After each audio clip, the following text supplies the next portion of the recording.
So I need you guys to listen carefully because today's trial was absolutely insane. So much has happened and I'm going to try pack it in 10 minutes for all of you. Hey guys, it's Murali, daily and consistent content. Subscribe to the channel. Shout out to everybody who was on the live. It was nearly 7-hour stream that I was doing. I even got off the stream quite dizzy because I think I was on a stream for so long, but it was gripping every single minute, even to the end. Now, several people's names were mentioned. Even Chris Brown's name was mentioned about apparently how he had some kind of situation with Cassie, which she denied, saying that she was not dancing with this man. But this is what the defense basically mentioned. Not only that, but Jonathan Oddie's name was mentioned twice in regards to how Cassie had conversations with him, which basically vindicates Jonathan Oddie in a major big way.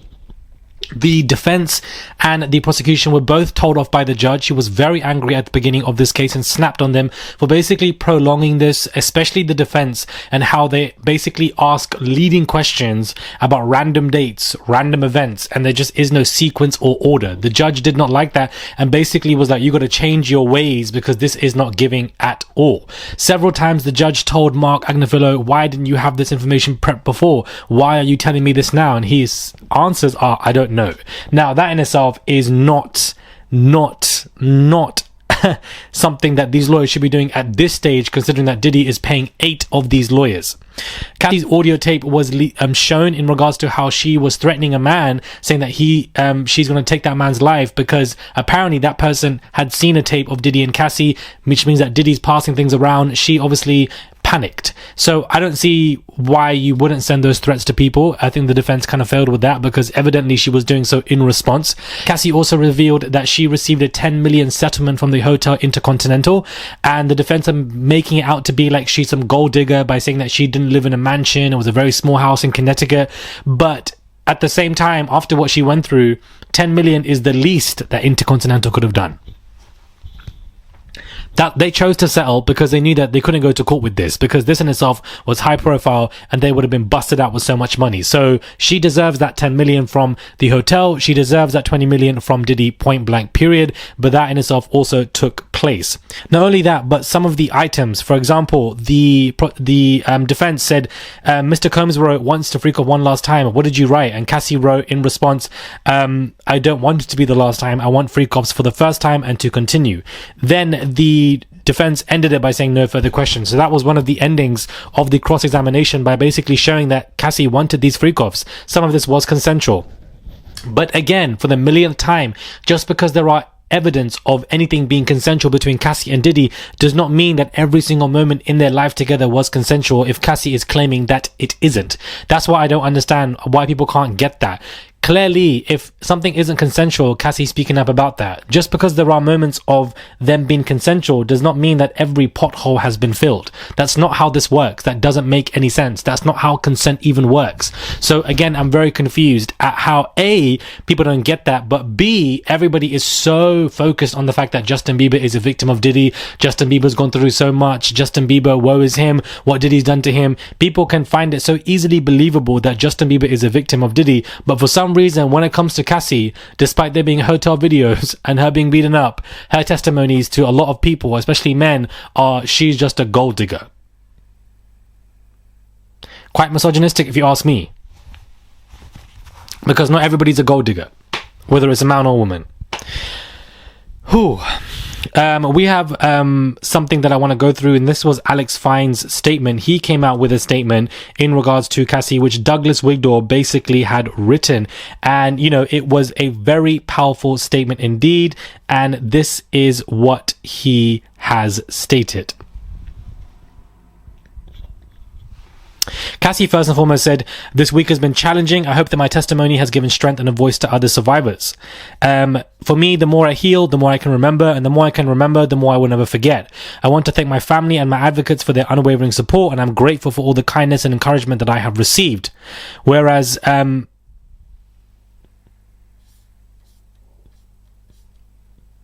Alex Fine says, over the past 5 days, the world has gotten to witness the strength and bravery of my wife, freeing herself of the past. There have been speculation online surrounding how it must feel for me to sit there and listen to my wife's testimony. I have felt so many things sitting there. I have felt tremendous pride and overwhelming love for Cassie. I have felt profound anger that she has been subjected to sitting in front of a person who has tried to break her. So to him and to all of those who helped along the way, please know this: you did not. You did not break her spirit nor her smile that lights upon every room. You did not break the souls of a mother who gives the best hugs and plays the silliest games with our little girls. You did not break the woman who has made me a better man. I did not save Cassie, as some have said. To say that this is an insult to the years of painful work my wife has done to save herself. Cassie saved Cassie. She alone broke free from abuse, coercion, violence and threats. She did the work of fighting the demons that only a demon himself could have done to her. All I have done is love her as she has loved me. Period. What a statement for this man to come forward with, especially with Cassie saying that she's never going to address this. And Cassie should put out a book, in my opinion, but make that the icing on the cake for Kim Porter's book that never came out. But Alex Fine, this is one hell of a statement. Now, not only that, but Agent Binder came forward, and she works for HSI, the human, sex trafficking related resources, and she basically confirmed that pink cocaine was found, baby oil was found, $9,000 of cash was found, and then when the defense jumped in to question this agent, they basically confirmed via the agent that another woman was also present in that hotel room before Diddy was arrested. Who is that woman? My guess is Young Miami, because I don't know who else was that. There are also stories in lawsuits about how Young Miami was transporting pink cocaine for Diddy, so it potentially could be her. Now, to round it off, Dawn Richards entered and obviously gave a testimony as well, and it's also been announced via court reporters that Dawn Richards' testimony is not over. So we return on Monday with Dawn Richards coming straight 110% in that testimony. She confirmed that Cassie was beaten up, Cassie was dragged, and that glass was broken, and that basically Dawn Richards saw all of this and testified this. Then she didn't contact the police, she didn't contact anybody. Cassie reassured her, don't do so, and basically Dawn Richards confirmed to the stand that Cassie was implying that if I said something that I would end up going missing. That in itself is a big statement for Dawn Richards to state. And basically Dawn said that, death would happen via prosecution when they were questioning her or gone missing. Then the defense said objection, and that is how this ended. A huge cliffhanger. Big names were mentioned like Nicki Minaj and Lil Wayne and, Rick Ross and Pusha T. The defense were basically trying to say that, look, Diddy set you up with all these people. Diddy set you up with a 106 in Park performance, but yet you still failed. You're clearly a gold digger. You're a scorned ex-lover, and, all of your missions failed. And therefore, you're rerouting to try to get money from this man in regards to the 10 million, in regards to the 20 million. This is all you're trying to do from him. This is what the defense was trying to do, basically imply this. They also said one of the questions from the defense towards Cassie was saying that, are you self-conscious about your musical talent because it's not all basically there. So much shadiness and rudeness, and the trial broke here and there. And for breaks, Cassie herself also broke down and was crying as well, because she obviously is heavily pregnant and going through a lot. Cassie's testimony has ended after a full 3 days. Dawn Richards has begun, and she will continue on next Monday. Then Aubrey O'Day is coming in right after Dawn Richards later on in that week. Jonathan Oddy's name being mentioned multiple times, and Cassie confirming that she spoke to Jonathan Oddy, to me implies that I believe Jonathan Oddy might be subpoenaed to come and speak. Albie himself also said that he was subpoenaed to come speak. So as far as I'm concerned, this is only mad, and it's about to get even more madder. The first 5 days have gone, and to be honest with you guys, as stressful as this is and the amount of work that we all are doing reporting on this, look at how fast time has gone. 5 days already gone. Bam. Just like that. Let me know your thoughts are, guys, when it comes to this video. Do subscribe to the channel, comment down below, give this video a thumbs up. I would appreciate it. It's just one click to subscribe. That's all you guys have to do. It's just one click.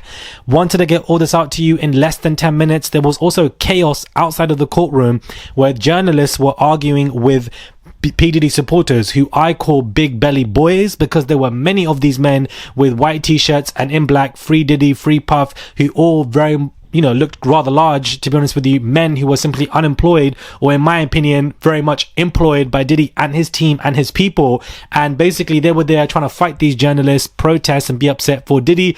Plenty of these big belly boys all outside the courtroom, causing absolute chaos that I'm lucky did not interfere with the actual courts. Diddy's sons came through and were there to support him and were putting their hands on their chest. However, Diddy's daughters were nowhere to be seen. They did not come for the third, fourth day. Apparently the excuse is prom, but I'm not buying it. Janice Combs was there with her Party City wig deluxe edition version that she was wearing, that, you know, is on her head and then turns alive into a pet dog in the later evening. Let me know your thoughts are, guys, when it comes to this. Wanted to wrap this all up in 10 minutes. The defense did not do a good job, in my opinion, because the judge were really pissed off with them for the fact that they were asking a lot of questions, prolonging everything. 1 minute they needed 2-3 days to ask Cassie questions.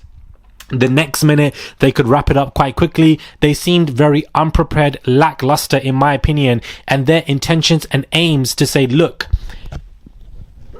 Cassie's a liar, Cassie's a gold digger. They focus too much on this, and what they should have been focused on is the fact that these agents are coming to speak who work for Homeland Security, because even Dawn Ridge's testimony helps to corroborate Cassie's claims as well. Even the agent themselves said they found medication that Diddy was using to basically make himself super high and for anxiety, and that he got that medication under a name that he used via the doctors, a nickname. And Cassie in her testimony said that this was the same nickname as well. So things are corroborating. The defense was so focused on making Cassie an ex-scorn lover, of making Cassie somebody who's jealous, that they didn't realize that the fact that there are other witnesses coming to support, and you've got Homeland Security as well.